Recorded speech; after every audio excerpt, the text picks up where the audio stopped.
I'm Bill and And I'm Tom. I sing and play guitar in Lowlakes, and Bill plays bass. It was all right. We were a bit rushed for time. I think we cut into our set time setting up a bit, but I think there were a few people there and came across all right. So yeah, we're just stoked to be here and to be here with all these awesome Australian bands and having a good time. It's a huge thing for us. I mean, when we found out of our acceptance into CMJ, we kind of dropped what we were doing and decided to give it a real crack and tried to book as many dates as we could over here. So it's a huge thing for a band at a level like us, which is we're still relatively amateur, I suppose, in the underground scene in Melbourne and stuff. So for us, it's a huge thing to go back over there and say we've done a bit of hard work and we've played these shows and done a few gigs in America, and yeah, it's helpful in that regard, I think. We're still hoping something's going to jump in our face. We've done a few little things, but our manager's been working tirelessly, so kudos to him for not really getting much sleep.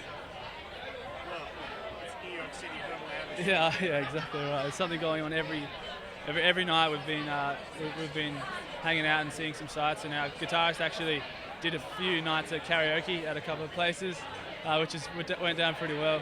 They introduced him as the Wombat from Australia, so it was quite fun.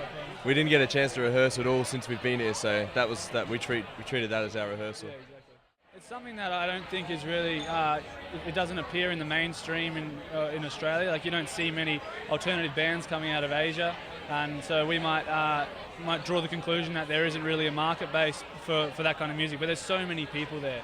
And as the internet makes everything so accessible, Radiohead can play huge shows over there, and all these other alternative bands go over to play Thailand and places like that. So I think there is a market base for it. It's just a matter of getting in there. So yeah, that's the hard bit, I suppose.